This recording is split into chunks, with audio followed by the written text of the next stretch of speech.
مرتضى منصور او السيد مرتضى منصور بيجتمع باللعيبه بمناسبه ايه؟ بيجتمع سوري بمجلس الاداره بمناسبه ايه؟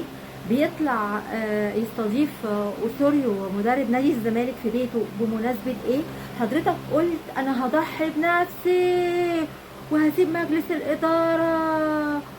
طيب ماشي، انت والناس ما بتنزل، انت سبت الاداره والناس ما نزلتش، يا حرام وعيب، والناس ازاي ما يعني ما مش بتساندك يعني انا انزل مثلا اساندك فانا اتحبس عشان تجمهر، فانت هتنفعني بايه؟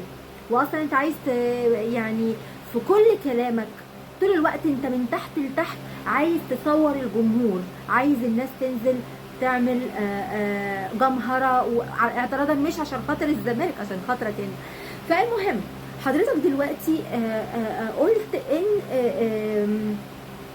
ان سيادتك مشيت، بتجتمع بقى ودي ولا مش ودي بمجلس الاداره ليه؟ كمان بتجيب رئيس بتاع ده سوري المدرب الفني ليه؟ وبتتكلم وتوجه كمان مجلس الاداره انت اعمل كده والفلوس دي هتروح لاوسوريو والفلوس دي هتعمل بيها كذا كذا كذا، بناء على ايه؟ طب هو سيادتك عايزنا نصدق ازاي ان حضرتك مشيت من المشهد؟ ولو مشيت او ما مشيتش انا ماليش يعني، انا كزملكاويه انا بقول لك انا يعني هي المشكله مش انت تحديدا يعني المشكله مش فيك ان انت قعدت ولا مشيت، ولكن انا دلوقتي يعني عايزه اعرف هو حضرتك مشيت ولا ما مشيتش وبتتكلم بناء على ايه؟ وبتلومنا برضو كجمهور بناء يعني انا بيسوقني جدا كزملكاويه ان انت وانت بتكلم اوسوريو عمال كل شويه تتكلم على قطع الكهرباء، عمال تحيل مخ الراجل انه مصر فيها مشكله. يا اخي حتى لو فينا مشكله وفينا بلاوي الدنيا حتى لو موجوده في العالم كله، ما تخليش مخ الراجل يركز مع قطع الكهرباء. انت ازاي بتعمل كده؟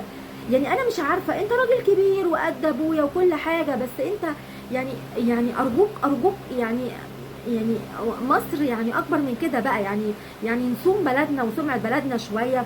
بالاضافه بقى ان انت تتوجه كمان لجمهور الزمالك وعمال تنصحهم وانهم يبقى قلبهم على الزمالك ويقفوا ورا الزمالك، وكاننا واقفين ورا الاهلي او ما الى ذلك. يعني انت حضرتك ليه مصر ان انت تخوننا؟ وليه مصر ان انت تطلعنا ان احنا مدعين وان احنا متزملكين وان احنا مدعين؟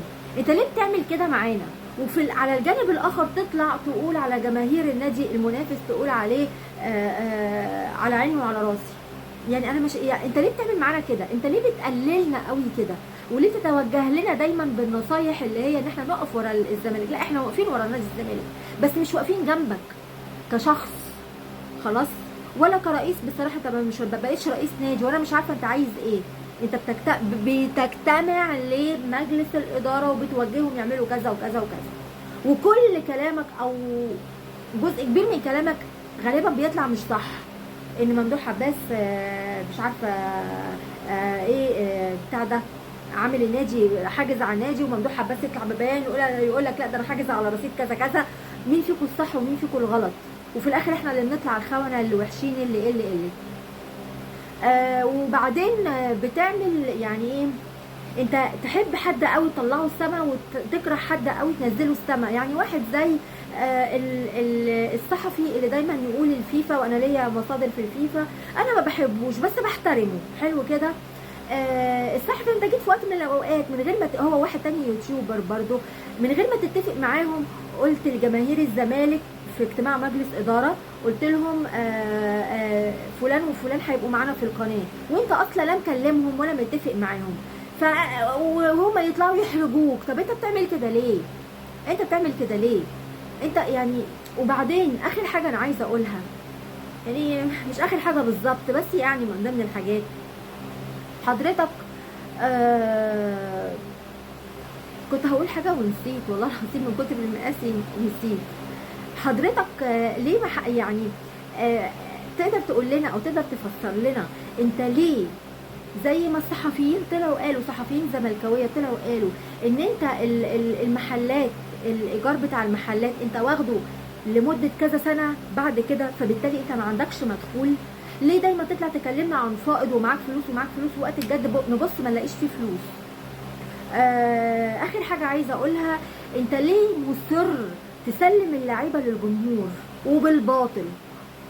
او حتى يا اخي لو لاعب غلط في حاجه ما تسلموش للجمهور. واحد بقيمه شيكابالا، بقيمه شيكابالا اللي انت نفسك كنت طلعت قبل كده من كذا سنه قلت شيكابالا مضى على بياض وهندفع من فلوسه للنادي اللي فيه المشكله دوت، الغرامه بتاعته هيقبض 1000 جنيه في السنه حاجه كده يعني.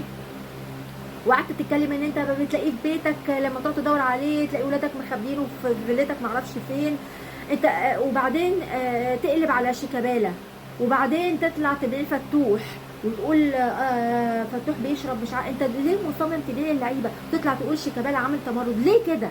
ما تخلي مجلس الاداره حاجته او اللي بيحصل في النادي جواكوا. انت عمال تقول نادي الاهلي نادي الاهلي، والنادي الاهلي ما فيهوش سيستم ولا حاجه، بس هم كلهم رباطيه مع بعض عارفين هم عايزين ايه، بيحافظوا على بعض، عندهم اعلام كمان بيحافظ، الاعلام كله بتاعهم بيحافظ عليهم. انت ما عندكش اعلام، وحتى القناه الوحيده اليتيمه اللي بتتكلم المفروض انها تتكلم باسمها، بتتكلم باسمك انت وليك انت وعشانك انت. فارحمونا بقى شويه وما تبيعوش اللعيبه يعني للجمهور بالمنظر ده وتسوق سمعه اللعيب قدام الجماهير. احنا مش هنكره شيكابالا تمام. ف وزي ما اتكلمت عن امام عاشور اللي كنت طالع بيه السما، وبعدين فجاه الواد الخاين، الواد اللي مش عارفه ايه ده، ايمان ده مش عارفه ايه. طب ما انت اللي مشيته، بدل ما تقعدوا غصب عن عين وتقعدوا دكه كمان لحد ما العقد اللي فاضل فيه يخلص، وساعدت الاهلي ان هو يعمل كوبري بامر منك انت، وفي الاخر تطلع تسلم اللعيبه للجمهور وتطلع تلوم على كل اللعيبه وتقول، لكن ما تلومش نفسك ابدا. وبعدين في الاخر تقول ايه؟ اخر حاجه بقى قبل ما انسى، وزعلان قوي ان في ناس معرفش جروبات ايه ولا صفحات ايه منزلها ارقام تليفونات مجلس الاداره. طب ما انت بتعمل كده في المشجعين، انت بتعمل كده في الناس اللي على الفيسبوك، وطلعتهم قبل كده بصورهم وبارقام تليفونهم وبتشتمهم، وكمان تقول للناس يلا بستك عليهم. انت ناسي ولا ايه؟ في قناه الزمالك ومحدش قطع عليك الصوت، والدوله ما حاسبتكش، الدوله ما حاسبتكش. وانت لما بتتحبس لانك شتمت وطولت لسانك، مش بتتحبس في قضيه راي حضرتك، انت مش بتتحبس سياسي ولا في قضيه راي. وكل ما تتكلم انا عاطف الاشموني مؤلف الجنه البائس، انا عاطف الاشموني انا اصغر مش عارفه ايه قانون في كتاب قانون في مصر، انا كنت وكيل نيابه، انا كنت قاضي، انا كنت مش عارفه ايه، ونحكي التاريخ من اول وجديد واحنا ملناش فيه. انا بقعد استنى منك كلمه واحده عن الزمالك تقعد تحكي الحكايه من اول بتاعتك من اول وجديد كلها كلها كلها كلها، والتاريخ وانت منين، وبشالوش وعاصمه مصر بشالوش، جبتها منين عاصمه مصر بشالوش؟ مش فاهمه انا. وفي الاخر خالص كلمتين اهو عن الزمالك، احبسنا انا كمان.